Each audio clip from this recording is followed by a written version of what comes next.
আমার বাস্তবতার ভিতরে যেটা মেন ছিল মানে আগে সেটা খেলাধুলা, সেটা একটা এই আর কিছু।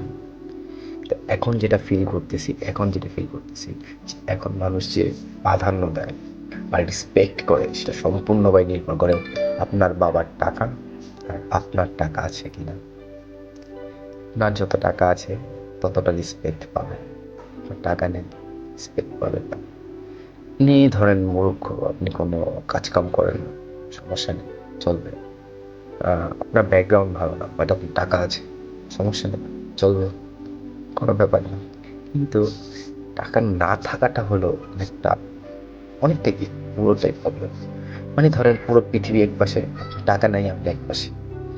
সাপোজ ধরেন আপনার টাকা নেই, যে একজন রিক্সা চালক, উনি ধরেন প্রতিদিন ধরেন আপনার ফ্যামিলি পার্সন অটো চালাচ্ছে, উনি পার ডে 1,000 টাকা ইনকাম বা 800 টাকা ইনকাম করতেছে। কিন্তু আপনি বেকার বা আপনার টাকা নেই, আপনি 200-300 টাকা বা 400 টাকা ইনকাম করতেছেন, তাও আপনার কাছে তার কাছে কোনো রেসপেক্ট থাকবে না। আপনার কাছে কেন থাকবে না?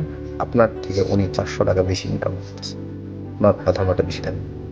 আর এখানে প্রাধান্য বলতে আমি বলি, সাপোজ আপনাকে এটাই বুঝে যে আপনি একবারই বিয়ে করছেন, বিয়ে করার পর সেখানে দেখবেন যে দুইটা মেয়ে আছে, একটা আপনি বিয়ে করছেন আর একটা অন্যজন বিয়ে করছে। তো সেখানে আপনি যখন কারো বাসায় যাবেন বা শ্বশুরের বাসায় যাবেন বা শ্বশুরের কোনো ফ্যামিলি বাসায় যাবেন, তখন যদি আপনি ধরেন সাপোজ 2 কেজি মিষ্টি নিয়েছেন, 1 কেজি চানা নিয়েছেন, বাস না। বাট আপনার যে ভাইরা ভাই বা আপনার বোনের জামাই নিয়েছে 5 কেজি মিষ্টি বা 6 কেজি চানা বা 3 কেজি চানা, এরকম হচ্ছে বা ফাঁকে নিয়ে গেছে। তো সেক্ষেত্রে আপনি বুঝতে পারবেন যে বাস্তবতা কি। তখন দেখবেন আপনি যে নিয়েছেন তার কোনো ভ্যালু থাকবে না, বিকজ অফ উনি বেশি নিয়েছে, ওনার প্রাধান্য বেশি, আমার টাকা বেশি কারণে নিতে পারছে, তাই ওনার রেসপেক্ট একটু অন্যরকম না। আপনি নিজেই ফিল করবেন, নিজেই ফিল করবেন। আমি এরকম ফিল করি নাই, তাও আমি যতটুকু ধারণা পাইছি আর কি সেটা ফিল করাচ্ছি আপনাকে। তো এত কিছু ফিলের ভিতরে একটাই কথা, টাকা পাওয়া। টাকা ছাড়া ভাই আপন মা, ভাই, বোন, বউ, আদার্স পার্সন, এনি পার্সন, মানে কেউ আপনাকে রেসপেক্ট করবে, কেন রেসপেক্ট করবে না? ভাই টাকাটা এমন একটা ইস্যু হয়ে দাঁড়িয়েছে যে আপনি মারা গেলেও টাকা লাগে, আপনাকে যে জানাজা দিবে বা আপনাকে যে দাফন করবে, এমনকি যে আপনার যে কাফনের কাপড়টা সেটাও টাকা দিয়ে কিনতে হয়।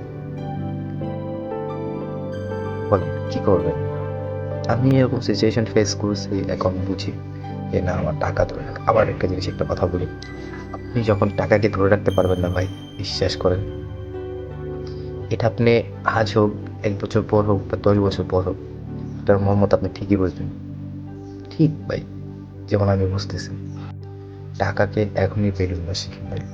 1 টাকা হোক, 1 টাকায় ভ্যালু দেন, 1 টাকাকে ভ্যালু দিলে সেটা আপনার 1 টাকা দেখবেন এটা একটা সময় এমন কাজে লাগবে। যেমন সাপোজ আপনার কাছে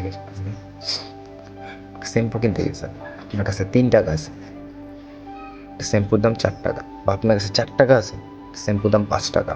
এখন আপনি যদি 4 টাকা নিয়ে বলেন অপরিচিত দোকানে যে ভাই আমাকে শ্যাম্পু দেন, কারণ শ্যাম্পু 5 টাকা, আপনাকে কি দিবে? দিবে না। তাহলে এটার ভ্যালু হলো, এই 1 টাকার ভ্যালু কতটা দেখছেন?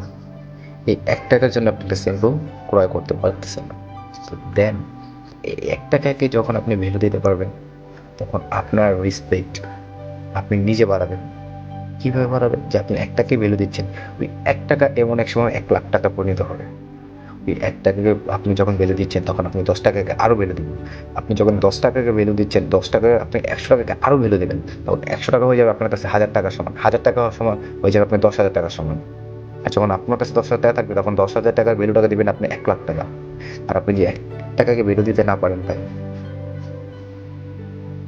লাইফ শেষ, কিচ্ছু করতে পারবেন না। লাইফে কিছু করতে হলে নিজেকে স্ট্রং করতে হবে, ডিসিপ্লিনে চলতে হবে ভাই। আপনি বলতেছেন যে আপনারা হয়তো ভাবতে পারে আপনি কি করছেন ভাই, আমি এই সিচুয়েশন ফেস করে আসছি এক্সপিরিয়েন্সটা। এখন টাকার মমতা বুঝি, অনেক টাকা বলেছি ভাই, বলতে পারেন আপনার কাছে কি কোটিপতি, আপনি অনেক টাকা উঠেছেন না ভাই। আমি নিজে যা করেছি, দোকান ছিল, ক্রিকেট খেলে অনেক টাকা উঠেছি। এই জুয়া খেলা না, নিজে খেলছি, টাকা আর্ন করছি, খেলছি, খেলাপের টাকা হয়েছে, এইগুলা দিয়ে, এগুলা ছিল।